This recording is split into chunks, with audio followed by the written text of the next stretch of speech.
I'm here at Milton Lake in Surrey, Bury Hill Fisheries. At the back of me, Bonds Lake. I've got two lakes either side of me. Target species, Crucian Carp in one lake, maybe Roach in the other. Let's get fishing and we're going to catch, I've no idea, but what a setting.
Now, there's two things you're going to hear quite a bit of here today. Both have wings. The Gatwick air flight path with 737s going over, and the flapping variety, yes, there's plenty of geese here. It's going to be noisy. Let me just run through the rigs for you. I've got a 13-foot match rod. It's called a Super Tip 13. That's all I can tell you. A closed face reel which has, so I'm just going to be noisy. I'm using a 13-foot match rod. It's called, he said looking at a bite on his other float which is already out there, a Super Tip 13-foot. The reel is a closed face reel there, has a retrieve ratio of 4.1 to 1, so not exactly high retrieve ratio, but I'm fishing very, very close in to these lilies here, so I want to fish in close. The float, I've got two sort of rigs here. I've got what's called, I think it's called, a Billy Making Grey canal float, because I'm fishing literally virtually under my rod top, and they're very, very sensitive. I've got a locking shot on either side there, so you can see it. Comes down from my reel line.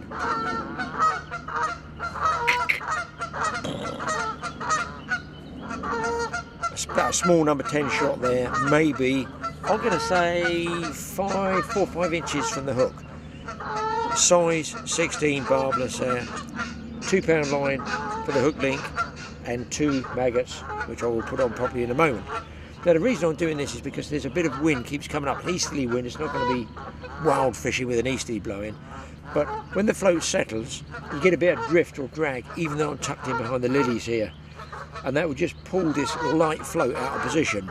So by putting this little shot there, it sits on the bottom there, so I'm either going to get a slight lift of the float and then a dip as they lift the shot off the bottom and it settles, or the float will be like this and go sideways when I get the take rather than straight under.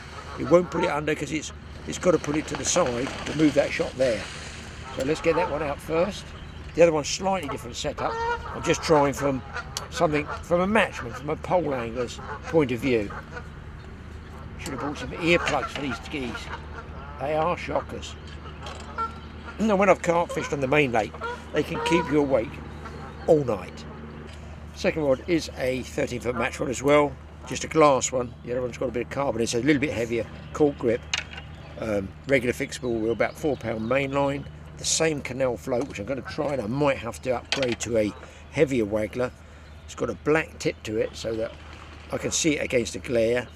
And the locking shot here is a BB and a small shot, because I'm holding that vertical on what called dead depth with the maggot just on the bottom, and I want this shot here, that one there, about 8 or 10 inches from the hook bait, which is a single grain of sweet corn. So I'm going to bounce between those two. I'm baiting up 2 different swims down here. So I'm baiting up just in here by these rushes.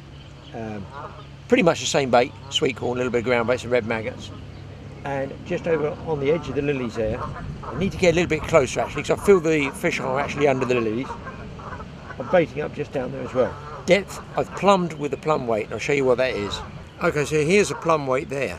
You put your hook through the eye, let's take it off there. It's going to be a noisy one, it's going to be a noisy one. There, look, like that, is the plumb weight. It's got a brass loop at the top.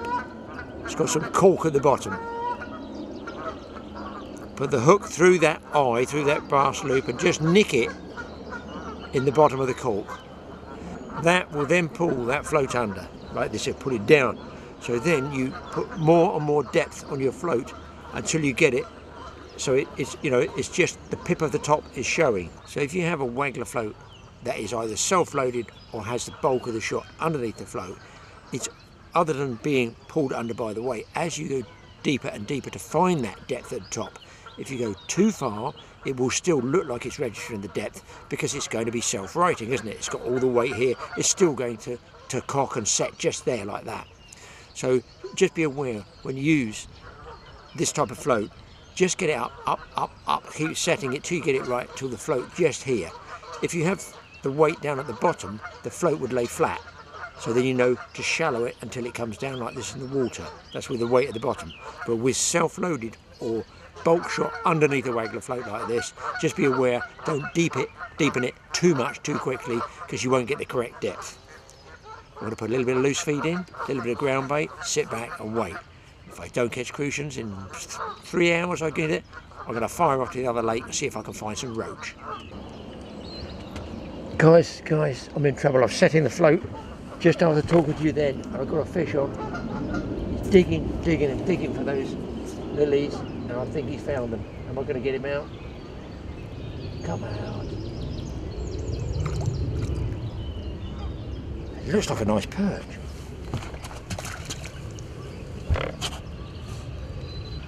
That was lucky. I was just literally made my first cast out on the left hand rod by the lilies, and I thought, yeah, it's a nice perch. I thought what I'm going to do is film the floating close up for you guys, and I looked around and I thought, where's the float gone? We've all been there, Oh, he's only just hooked.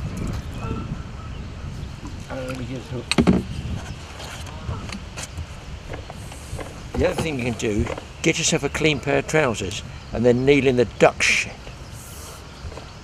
Lovely, gotta love it. What mind is sort of green on green and brown, camouflage now. A nice perch. Wind's a bit annoying, but listen, a fish is a fish. I didn't expect a nice perch like this, I have to say. In fairness, I didn't expect it. Big mouth, double red maggots. Let's get this guy back. Well, that was a bonus, wasn't it? Not Crucian, but it's a start. I'm on again. I can't get this shot, guys. It is, I'll show it to you, the camera there. Another perch. I only want to get a shot of this float in the water.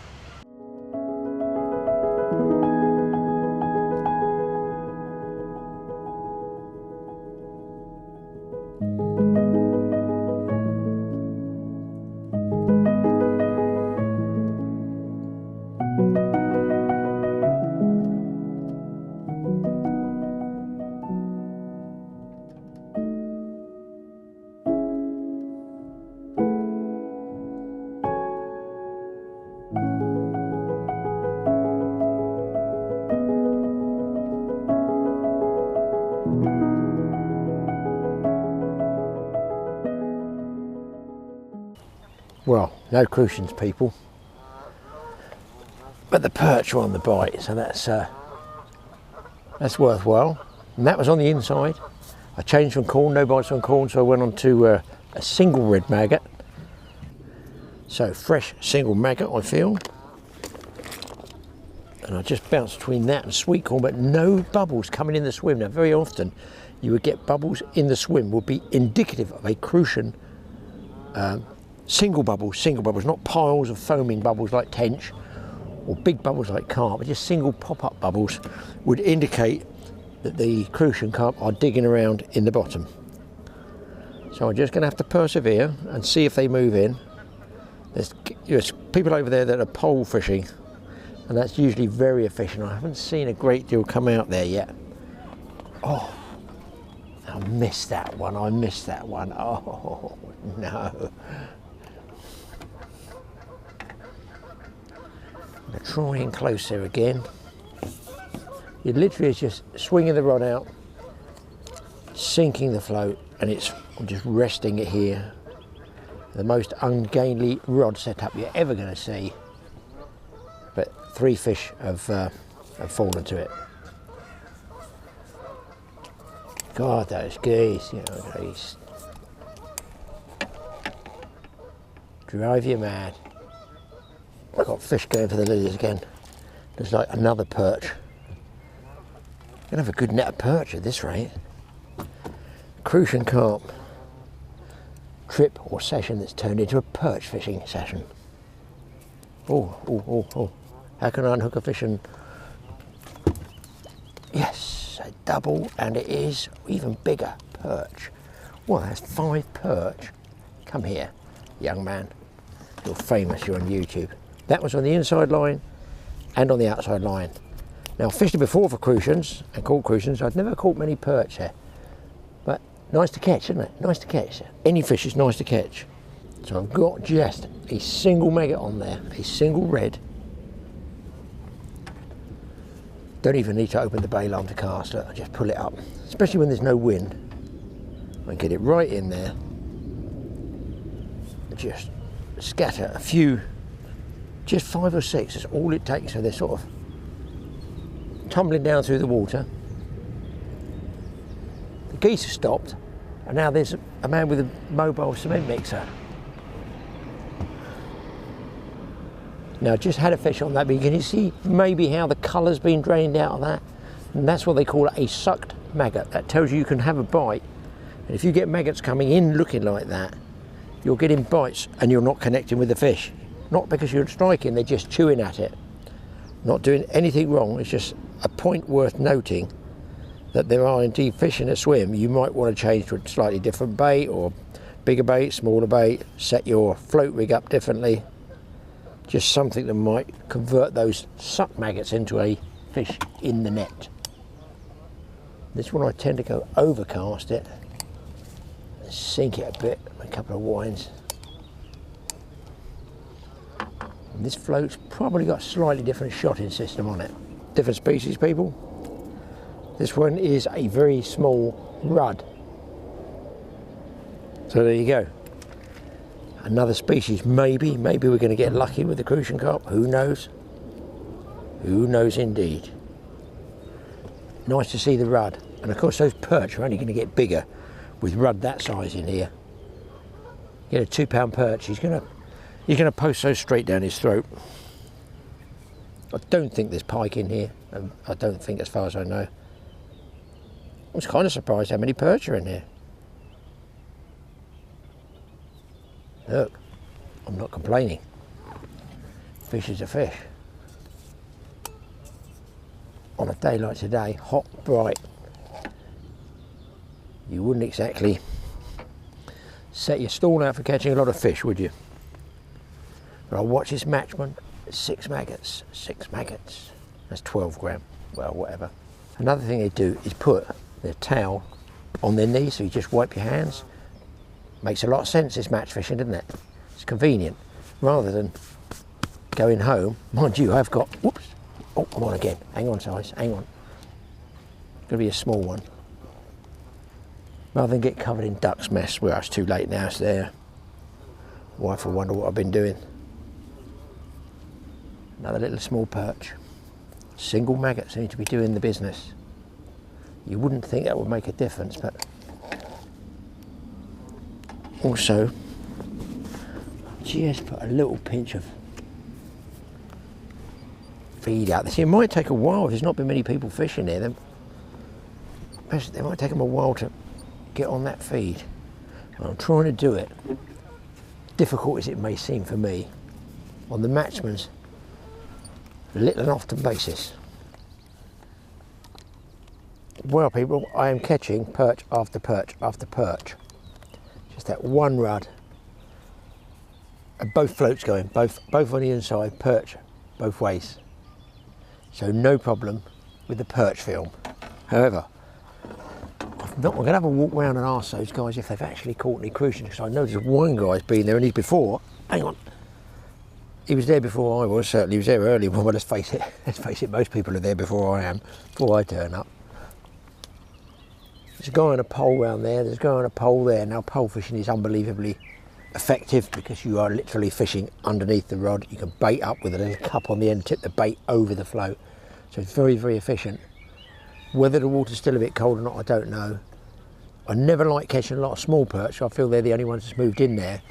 And I haven't seen any bubbles, these bubbles that I want to see in there. I haven't fed heavy yet. There's enough food in there, but I would have thought I'd have had a carp by now, you know, Crucian by now. But everybody seems quiet. Maybe they've only had 2 or 3, or maybe they've had none at all. If they've had none at all, there's no point in me staying. I will give it till, it's now 10 past 12, maybe 1 o'clock, and then move to the other lake and see if I can't, when I've got enough bait left, have a go there for roach. That's a theory. Oh, tell you what I have done. I saw one fish move out in the middle of the lake. I'm going to have to put a bigger, heavier waggle on to reach that, but I've thrown 6 balls of ground bait out there, so that's working. That's had about 20 minutes, so I'll give it another 10 minutes. I'll keep one on the inside and I'll fish a heavier waggle on the outside. Hopefully it sits out there and I might just get lucky. Just be something on that outside line. What a day, man. What a day. Not for fishing, just for sitting by the, you know, being out in the open. Well, people, I must have had about 30 perch now, so I can't grumble. Look, some are not bad old fish, really. Calm down, calm down. It's only a photograph after all said and done. Obviously doesn't want to go on Facebook or YouTube. So, I think we're going to move swims. The wind's come up, it's giving me a lot of left to right here. I love budget fishing. Keep that same maggot on as long as you can. Might even put it back in the tin afterwards. Now, just getting sucked maggots. I'm on double reds at the moment. I've gone off the singles. And my heavier waggler float way out there is just motionless. In fact, it's not even drifting at the moment, so it's strange. And a lot of blossom coming down off the trees. That might make it a bit difficult as well. I see the odd fish move, but very, very, very patchy. And the wind is what I call a circulating wind. It's going round and around here. So it's a real pain. In fact, I'm fishing tight to the lilies. There, they're coming in. It's quite handy because at least I'm getting a little bit of shelter from any drift or drag. I tried catapulting, no chance. It goes all over the place, better off throwing it.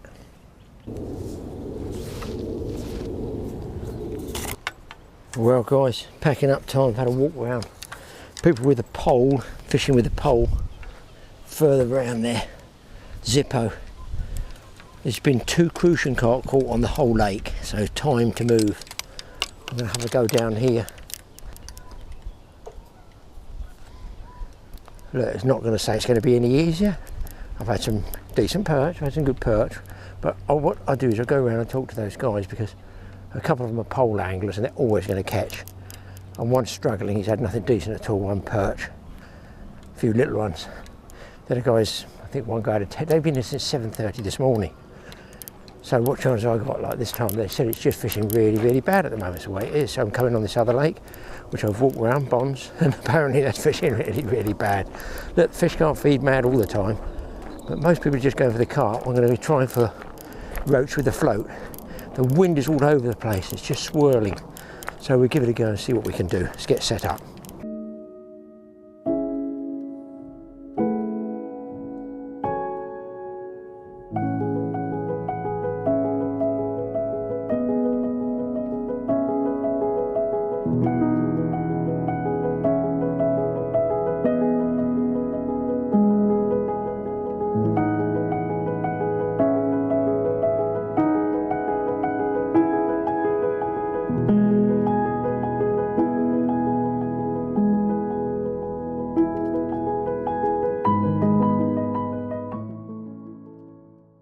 So the principle is, people, I'm set up over on the other swim, just come down here, float fish straight out there. I'm going to set one up in that shadow there, float fishing both ways. Everybody else just carp fishing. And I've got quite a few maggots. Just a little tip is try and keep your maggots in the shade, because you can see they're going absolutely crackers in the heat. If you get them too hot, they wriggle nice, but try and keep them cool. Sort of same goes for the sweet corn. Hello, roach number one. I didn't even see the bite. Is it a roach? It is indeed. Oh, please be a roach. There we go, people. Now, the carp guys I talked to said that they could be spawning over in the rushes over there, which is good news for me, which means the roach have got more chance to get on my bait. So there we go. Nice big fat roach there. Hopefully the carp won't move in on me. Putting the heavy waggler out there. Now I've got to sink the line because it is such a pain, this wind. Unbelievable. Circulating around all the time. And the other swim I'm going to fish is about 2 rod lengths out. I've got a lighter waggler on this one. So I'm going to cast first, see what it goes to in the wind. I think the closer I fish here, I think the better, to be honest.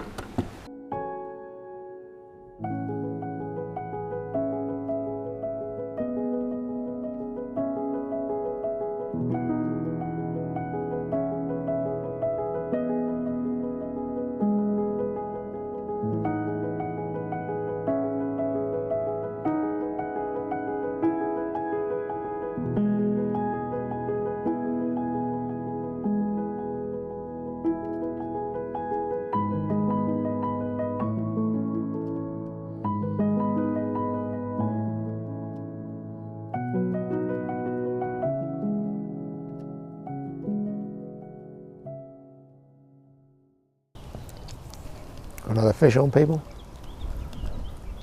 It's a little bit big. Is that a roach? It's not a bad roach.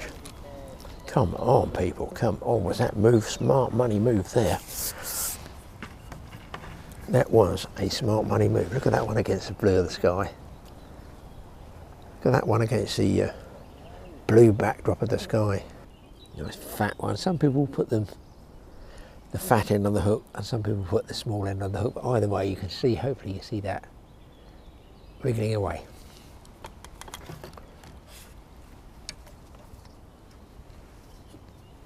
There we go again. Just need that wind to drop.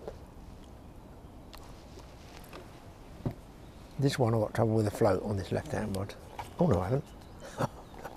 I've got trouble with the float, I can't see it. This is a nice roach. Is this a swinger, Graeme? Don't swing it, don't swing it, don't swing it. Ooh, ooh, ooh, ooh, ooh. Lovely jubbly. Here we go, people. Lovely looking fish, that one. That is a crackerjack one. That's what we called it, from my fingertip up to past my cuff. Well, I've got fishing on the inside line there. Just really, really close. And there we go. Try and swing him in for you. Another roach. You can see that one. And you can see it's a nice looking fish. They're all nice looking fish in here, but you know what? They go to over 2 pounds, they tell me. I think I'm going to stick with that double maggot. See, with this wind, the problem being I'm casting out there. Is that a bite? No, it's dragging. As soon as I get any wind drag, the closer I come in, I get less wind drag, so I get a more accurate cast. Here comes the wind. Look, it's shocking. It's not like it's even constant where you can move. You know, you have to constantly. I've gone up on a heavier size waggler float now, so I'm very, very close. You won't see the float in there. But the object being, I don't get that wind drag that starts pulling the waggler under, like I'm getting a false bite over there. I wouldn't get that here.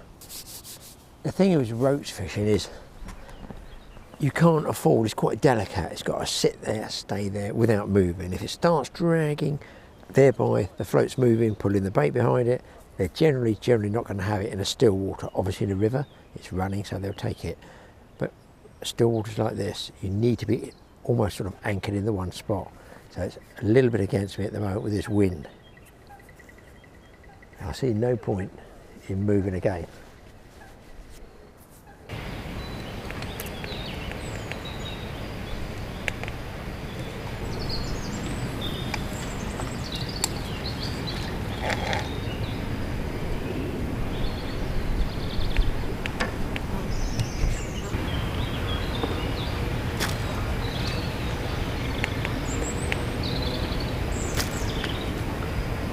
Well, you can see what I mean. As soon as that wind just eases off and I can keep the floats in the right place, in come roach.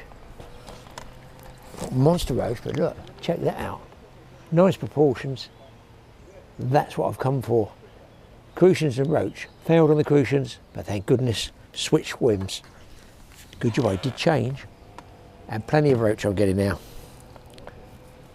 What I've done there is move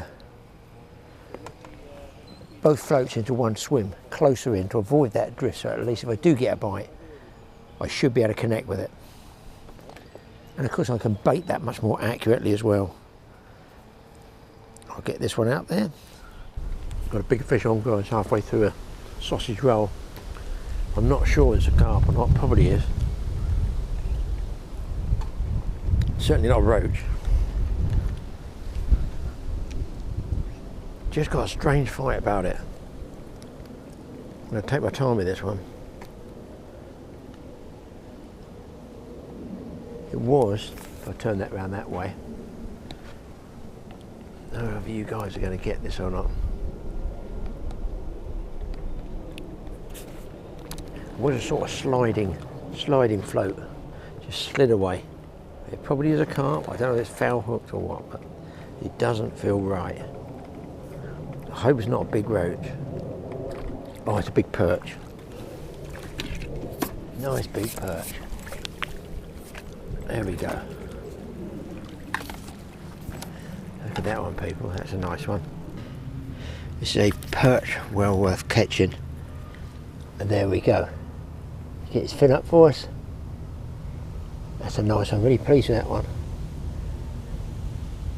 So that's a good one on the float. Probably be my close-out fish. I'm going to give it about an hour, but I don't think I'm going to get too much more. Let's get this guy back. I don't know how I struggled over at Milton all that late, but I did. Anyway, it's the way it is, isn't it? I know it's really good fishing there, but you just got to catch it right with the old Crucian carp. So, what else is happening at the Totally Awesome household? I have, what can I call them? Tree rats? That's right, grey squirrels. Now, if a grey squirrel gets inside the roof of your house, you are in deep doo-doo.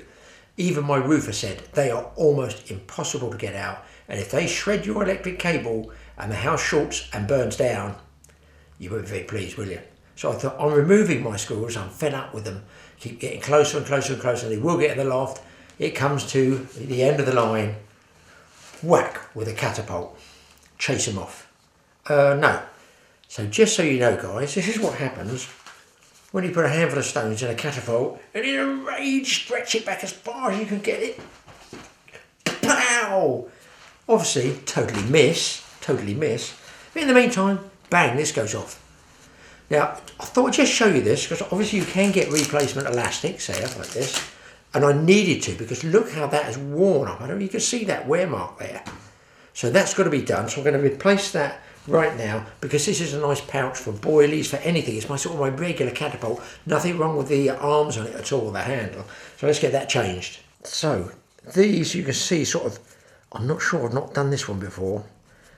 It looks like you have to roll it over the end there. I can't see it pushing over, I don't know, I may be wrong. Maybe all the matchmen, they must change all their catapult elastics. Two bits of rubber tubing. Nearly £4. Wow, that's some bargain, isn't it? I think that costs about 8p in China. Anyway, I'm going to try and get those on there. Now, whether you have to roll these back or somebody said get a little bit of washing up liquid on there just to start it sliding, and then that goes, I don't know. I'm going to try it without that, so I'm just going to twist it. Oh no, it does actually go on, because I figured if you put anything on this slippery, it's not going to grip, is it? Surely to goodness. And I noticed that it's got to go around that knuckle. That's how it was before Mr. Squirrel got me sorted out with it. I'm going to push these on and then put the pouch on. I've got 2 or 3 jobs to do. Right, I've got those, as you can see, about the right angle there, I think. Just tucked over the rim, and then I've got to get the pouch here back on, and that's got like these nylon pegs there. So I'm assuming we have to roll those off. Yeah, that comes off. I'm going to keep that because you never know when you want a piece of used elastic for something or other. And I'm guessing twist these back on again.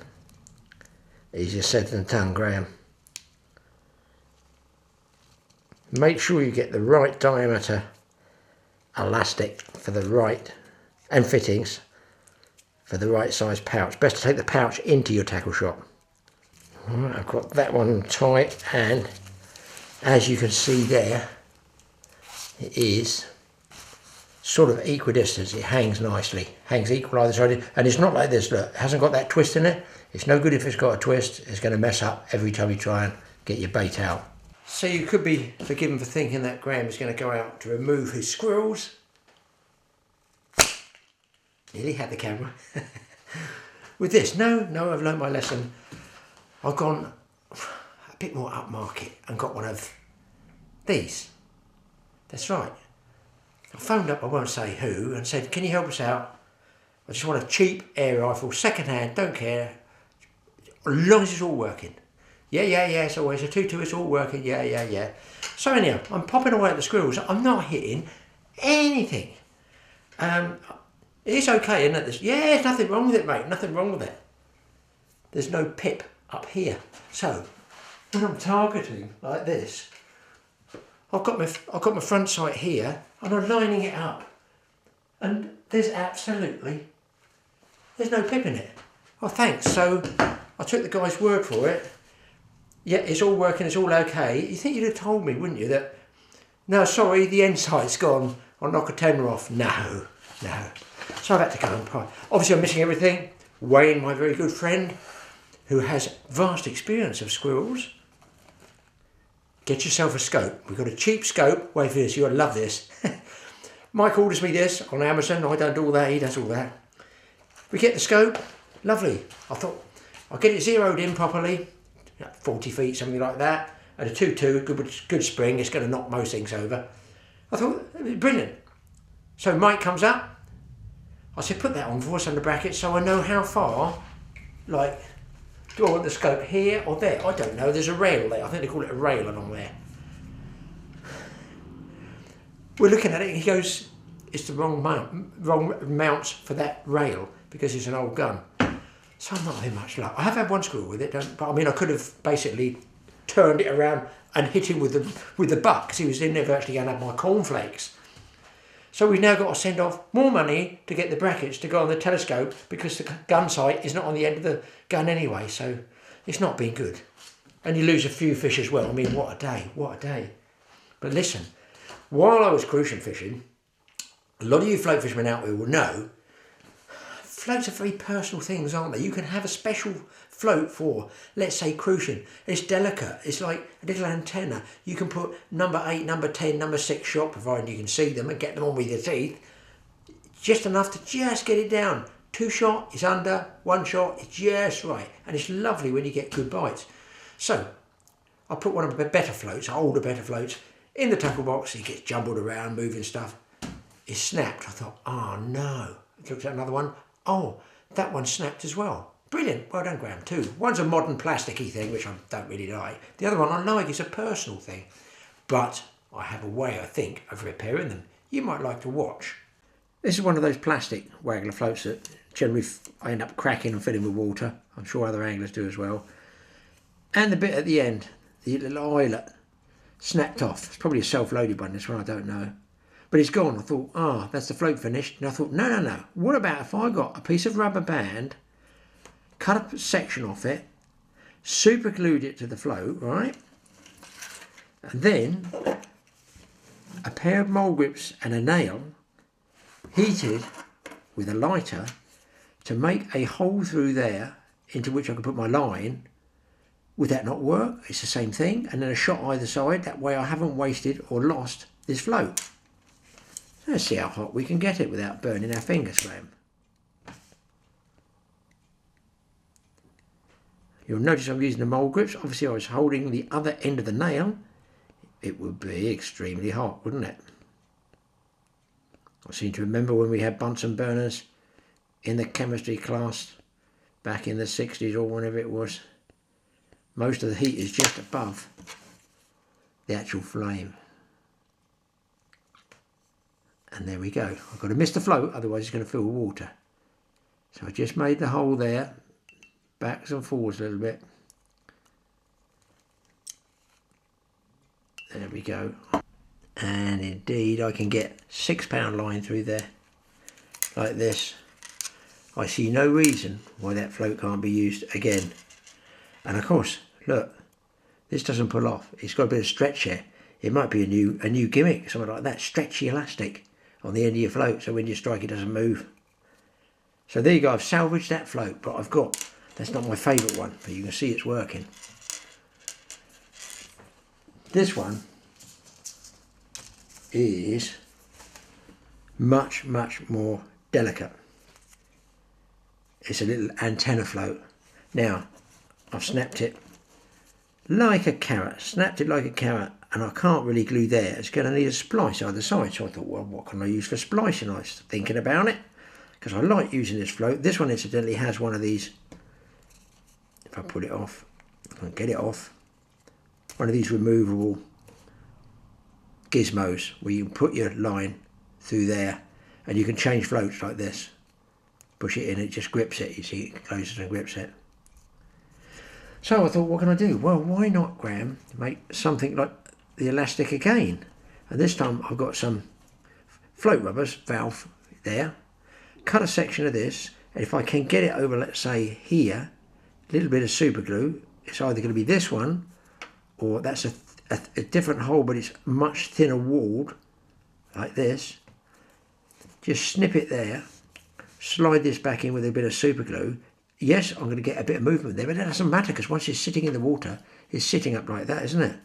And I do like the fact with the segment markings here, as you can see, look, yellow, black, yellow, black. You can see small little lift bites. You see it come when it's in the water like this.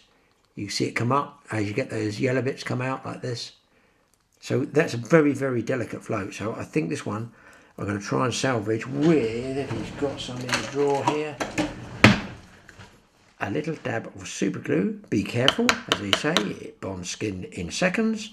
I know, I have experience, like 50 million other people are trying to glue themselves together, holding something like that and then going, oh dear, it really is, you know, good stuff. So I figure this can go on there, snip it to about there. What do you think, people? It's life's one big experiment, especially the way with this virus thing we have. Might pay me to actually glue that one first. All these jobs need doing when there's not a lot else going on. And if I go back, and I will go back Crucian carp fishing, a little bit in the top there. I will go back. I will use this float because it's very, very good close-in margin fish. Here's where we go get super glue all over us. So I'm going to wet my fingers. That should enable it. Yeah, it's got me. It will stick this pretty quickly. And you don't cast these a long way, obviously. Now, Graeme, have you got the right diameter here? Yes, I have indeed. Will that work? I'm going to say yes. But I can't get it in the hole, can I, down there? Story of my life. But I'm going to put it on the shaft. Story of my life again. Just a drip on there. Come on. That's all it's going to take. Probably a little bit more on the drip, Graeme. Come on, be generous. You've only had it 5 years. That's enough. And then very deftly and carefully slide that down. Hey ho boys, I've got my float back. I've got a little bit of movement there, it doesn't matter. There you go, salvaged 2 floats, and once more I can get fishing again. So it's welcome to the Totally Awesome Fishing Show, and it's Mike from TA Outdoors. Got a job for me. It's unusual, isn't it, from your kids? Yeah, I've been having some animal problems down where I'm living in Somerset, and I went to go and put my trail camera up, which I've used previously in my videos on TA Outdoors, and I noticed it wasn't working. Even with new batteries, it wasn't working, so I gave you a call and explained to you, I reckon it's the rust in the contacts of the batteries. Have I had water in there? Yeah, because I tried new batteries. It takes a lot of batteries as well, 8 batteries. But I noticed there was some rust in there. Okay. So you reckon you could salvage it? Yeah, you know, we are here at the old tackle shack. Make do and mend is my motto. So I'm going to go in the garage. Now you're going to take Jax for a walk. So it's going to take me, what, an hour to have a look at it. We don't know if we get this going at all. We have no idea at all. But I mean, it hasn't been used a lot though. I've not used it much this year at all. I used it more last year. I used it at one of our camps. Was it the bushcraft camp? We used it. And we seen deer. I've used it quite a lot. You got fallow deer on it, yeah. So I mean, they're good fun. They're good fun. So it'd be nice to, you know, have a go with it and see what we can find out about it. But I'm going to go in the workshop. I might just go take dog for walkies and just arrive. So doggies need walking. Yeah. I'm going to go in there, see if I have a poke around for an hour or so. See if I can't surprise him and get it going when when he gets back. Right. So here is the offending trail cam. I can see how it opens there.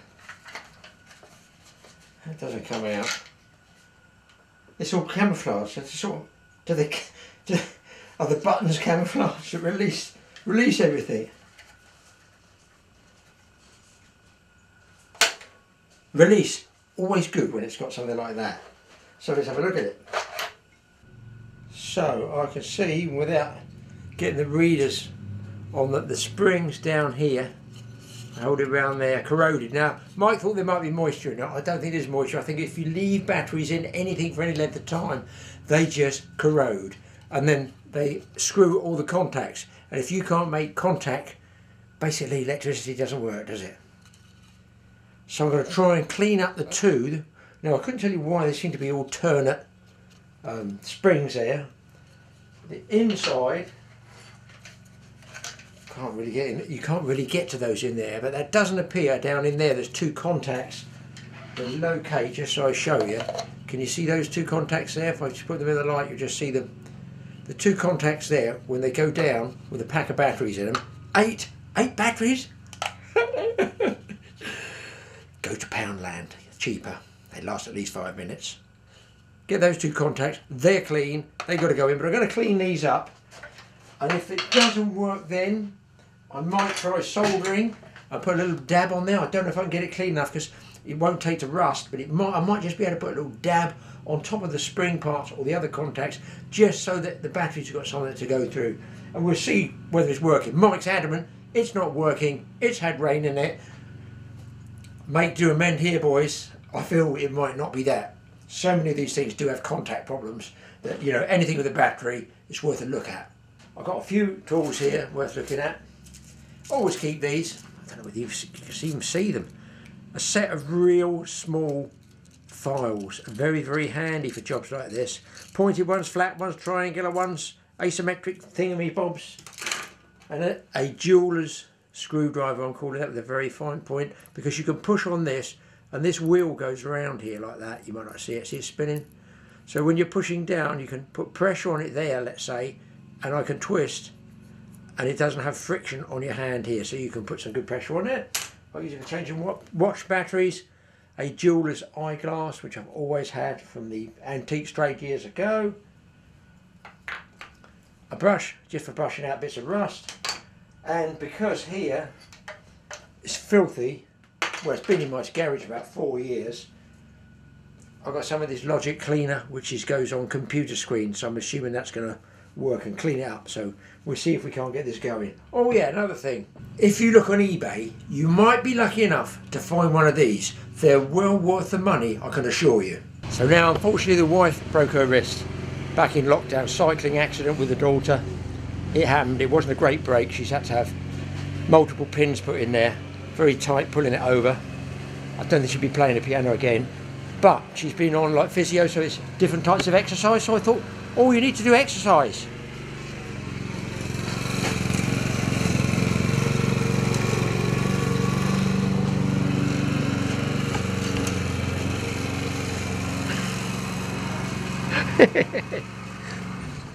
She's loving it. She's loving it. It's all exercise. It gets the hand better. You can see the springs, like that one's corroded and that one's corroded. So I'm going to try and rub those with, let me do this on camera. I just try and fire away, put my nail under that. I'm just trying to make a bit of a contact on that, because I'm pretty sure these units are sealed. Get most of the rust off.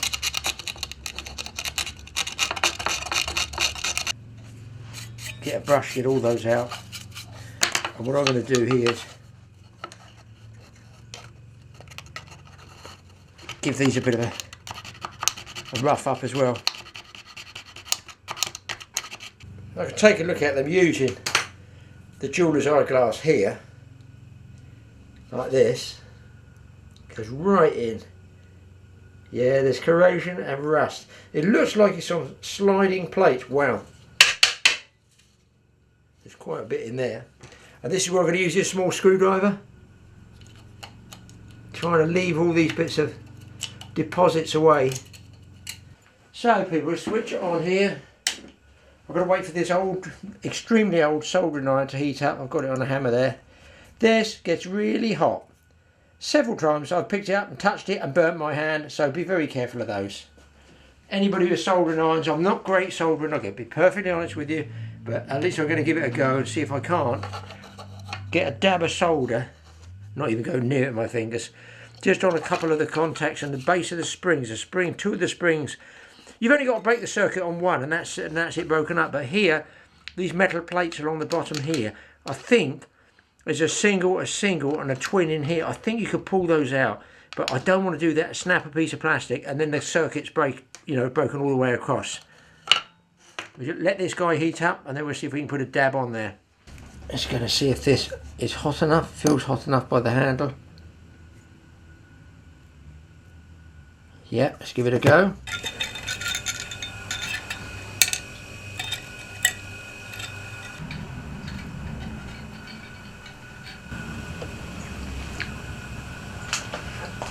There's a little bit of a high spot, so again get these little sets of files and we just take that down to level.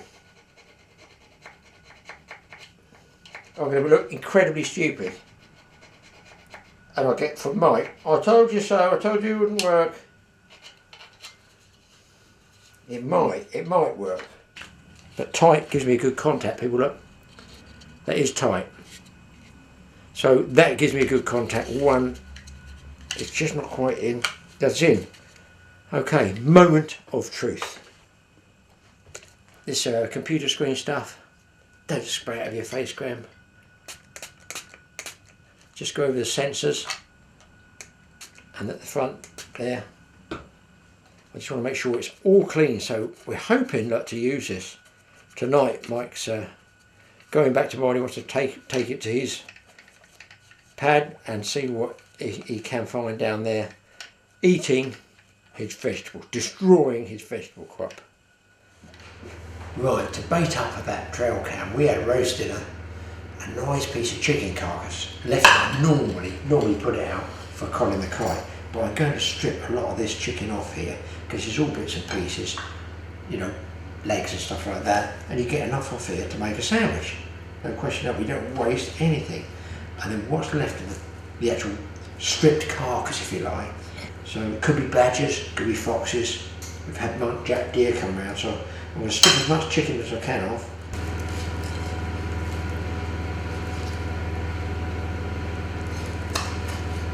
As with all big hotels, you do have actually extra staff as backup to help you with preparation. And of course I have my own backup. Mike, Emmy are in the other room, but there's a third person really that is quite willing to help me out cleaning off this carcass. This is my helper. Oh, he rather likes to look at that carcass, don't you, babe? Eh? Of course, he's not allowed any sampling.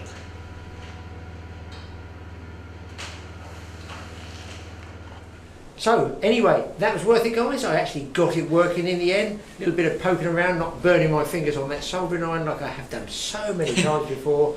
But it's working. Mike got to set it up for us. So. Yeah, it's all working, and I've tested the settings, and it seems to be working okay. So I reckon you're saying there's quite a lot of wildlife around here at the moment. I reckon you'd be in with some luck. With new batteries, we can get something. Well, I've got the batteries, and as you guys saw in the workshop, it appears to be working on the test monitor that you've got there. So what I figure on doing is seeing if we can pick up something on the outside of our perimeter fence here, because we've got creatures prowling there that have yet to be discovered. Also, with Mike and his family coming up, I've had a roast dinner. So there's going to be some leftovers. Anyway, I want to ask you something else about walking around the garden, talking of who knows what predators. I want to know what you think. It ain't a blackbird. It is, that's a freaky blackbird. Big fella, so it's got black tips to it with a white, almost you'd think magpie, but it's too big for a magpie. That would be a monster magpie. So I'm going bird of prey. You think so? I reckon it's either Colin, a kite, or potentially a buzzard. Yeah. Well, you guys. I always thought a kite was a bit more mottled orange brown, and a buzzard had a bit more darker black. Yeah, well, they have flight feathers and they have tail feathers. They're primary feathers, is it something called? like Primary that. I don't know. You bird guys out there, you're going to know about it. So tell us what you think that's come from. I'll do a little run over closer on later on. You put it in front of the lens so you can see. I mean, it's over what, 12, 14 inches long? Oh, yeah, from there to would there. Would it be a wing feather? Well, that's what they call the flight feathers. Yeah. Or would it be a tail feather? I don't think a tail feather. No, it's too. It wouldn't be tapered, it's not even as well. It's it wouldn't not be even. tapered. Yeah. I reckon this side, when you turn it that way, it's a left-hand wing. Left wing. Yes, that's the one that goes into the wind. Because when you think about it, you wouldn't want all this bending backwards going into the wind. So I'm figuring it's as you're flying towards the camera. Look at it, a black-backed gull. Pterodactyl. Yeah. Creatures we got here. But the other thing I'm going to do, I don't know what I'll get this far. What about if I shave the end off this? Probably have to look and see what angle you get on it, because that looks like the ones that they use for signing the Magna Carta or whatever. Way back when. A proper quill. Yeah, proper quill. If I put a tape on it, I've got some ink. It's hollow, right? Yeah, it's a hollow tube. Yeah. You could make a float out of that, but I like the feather myself. I mean, I just like the feather. That's interesting. Actually, I just found it out the back, one morning walking around. That'd be nice. Good little project. Try and make that as a quill. And Mike brought me up. You know what? He bought me this. I know why he bought me this. Trying to get round me to mend his trail cam. I've never personally heard of this one, guys. Mike, you can describe that one to me? I got your bottle of Old Crafty Dad. Sounds good to me. It's an oak-aged vintage ale, dark and malty. This is from a brewery you've probably heard of before, Dad, which is the Moreland Brewery. Yeah. But they usually do Old Speckled Hen. Oh, Old Speckled Hen. Which you like that. Some of you guys will know that. Yes, yeah. So they do that. That's their kind of main one. But this is a limited edition, I think they call it. Have you had? I've never had Old Crafty Dad. I just thought it was quite appropriate. Yeah. But, nice, very nice, isn't it? Yeah. Yeah. Probably true. That very true. Yeah. But this is a version actually. So they've got Old Speckled Hen. They've got Old Crafty Hen. Oh, I didn't know that. And this is a version. Yeah. This is a limited edition of Old Crafty Hen. The guys in Britain will know a lot about the Old Speckled. The craft beer. You call it a craft beer, wouldn't you? Specialist craft beer. This would be Well, I don't know if it would be a craft beer because that's more smaller breweries. Yeah. I think this would be more. I mean, look, this is 1771, so it's a pretty old brewery. Yeah. That's going a while, isn't it? Yeah. So you look at that lovely dark. When you get it against the light, it's lovely, it's absolutely gorgeous. So that will be tried. You guys let us know. Look, I want to say, all you alcoholics out there, let us know. We're not alcoholics. We just like real ale, don't we? We like real ale. I personally. Is that what all alcoholics say, though? No. I'm not an alcoholic. I just like. No, but you don't like your. A lot of the modern day kind of craft beers, a lot of IPAs, so you get a lot of this citrusy, very hoppy, very kind of fizzy, sweet beers with really cool hip branding, like graffiti on the can. I personally am not a fan of that sort of thing. I'm the same as you. I like the traditional cask ales that are where the brewery is 200-300 years old. So they know about brewing. Because they've been brewing for that long. Like a Guinness. I absolutely love Guinness, hands down. And they're 1750s, I think, at least, Guinness. So Yeah. Well, I should be trying that one as well. So there you go, guys. We're going to put this trail cam out tonight. What I will mention, took it to Michael and guys out there. We're both doing like vegetable stuff. We're both doing gardens. It's the peak of summer. I haven't seen many bees, honey bees around this year. Now I know they're supposed to have had a virus, aren't they, a few years ago? But I've seen a load of bumblebees, and I've got some. I've got the same bumblebees. Have you got bumblebees? Loads of bumblebees this year. Loads of them. I got some under the house. And I had to go in the spare bedroom when the wife broke her wrist.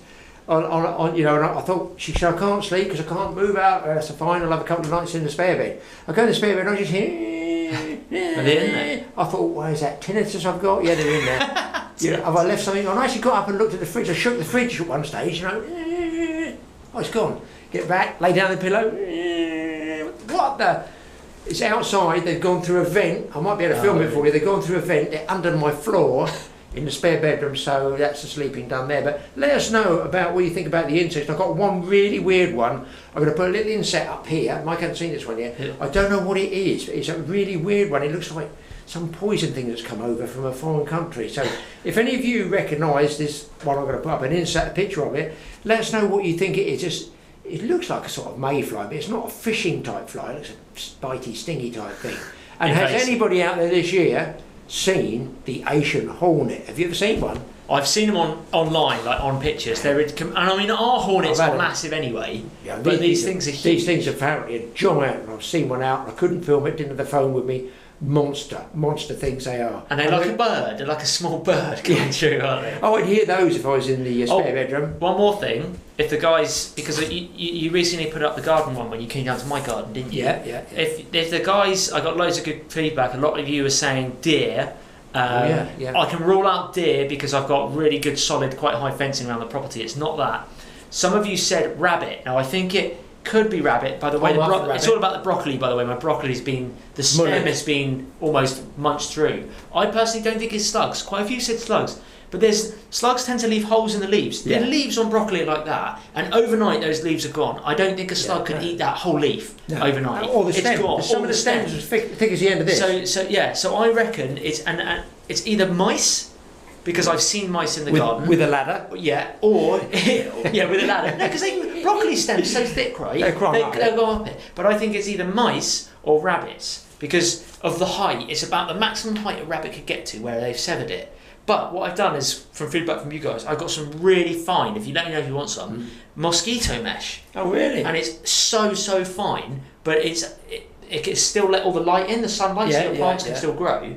So I've got that, and I put that over the broccoli and the cauliflower and put stones around it. But I'm thinking, now that trail cam's working, I wonder if I hammer it into a post. And if I capture it, we put up that footage on for these guys as well. And see who's right, because they went from everything from wildebeest to slugs. I mean, so they can't be all of them. Even I thought, no, it's definitely not that. But you don't know till you see it. You know? I'm really annoyed because I want to know. Yeah. Actually, pigeon was another one that people said, but I still can't see how a pigeon. I mean, pigeons do that to crops. No, I've had it with flowers, taking the heads off of flowers when they're young. I just want to know what it is, and I'm sure you guys do. But I put a lot of effort. When you put a lot of effort into that gardening like that, and you see your crops just get decimated. You can see why farmers hate pests. Well, they have pests. That's what they hate vermin because they don't just lose poor crops; they lose hundreds of acres sometimes. So, and that's your food out there. From a farmer's point of view, that's your livelihood. He's feeding you, me, Mike. Yeah. That's our So food. I'll try and get some footage. I'll see if I can put it out this week, and then if I capture anything, I'll give you the camera chip, and you can show the TA fishing guys. Okay. Well, I'm going to ask you tonight if we can go out just before dusk or at dusk. Rig up this trail cam, which at the moment potentially looks like it is working, because I know they get predators around there. I've seen the odd deer, and they seem to follow my perimeter fence. There's actually a line in the grass, which is like a game trail. I know stuff goes past there, and I think, you know, if they want a nice piece of chicken, that we got the chicken for them, we'll put the trail cam up, and we'll show you guys right at the end if there's anything there. Well, guys, thanks for watching this little session. I'm sorry that the initial bit of Milton wasn't great fishing, but you guys, the fishermen out there, know not all fishing is great. I enjoyed the day's fishing though. So thanks for watching the Totally Awesome Fishing Show. Hit that subscribe button on both channels. Mike's TA Outdoors as well. And you're off back to Somerset. I'm off back to Somerset today, but now that lockdown's easing a bit more, I can move about. So I think we'll come back up here, and maybe if you fancy a trip to the Saxon house in the woods, we can go check it out, see if it's survived the winter storms, because I haven't been there for 3 months. Yeah, that's right. None of us have been there. 4 months. Is it still there? Yeah, and a pallet cabin, and we can go check those out. and see what's happening up there. Has anybody moved in there? Yeah, they will. Animals will. They'll be loving it. Fox will be chilling like that. The fox is going to take our chicken from me and he's going to be self-isolating upside down on Mike's bunk. It's falling apart there, so you've got to be careful. So Mike's just wiring up the trail cam there. So we need that Trying to get it right. Now we've got a piece of rope there. We're going to jam in the top here and tip the angle way down so we can see anything. The wind's blowing.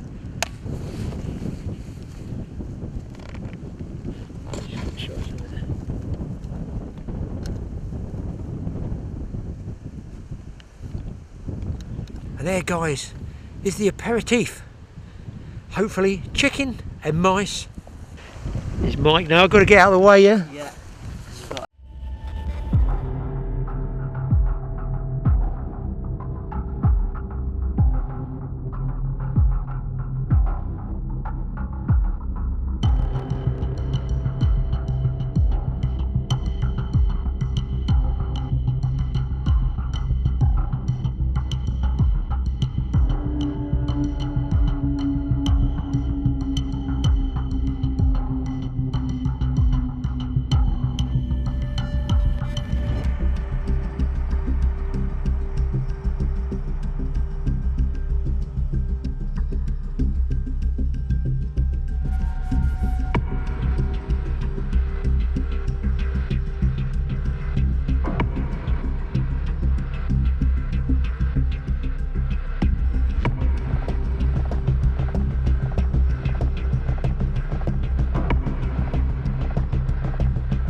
Well guys, that was really interesting. I hope to be able to use that trail cam again. Gonna have to give it back to Mike though.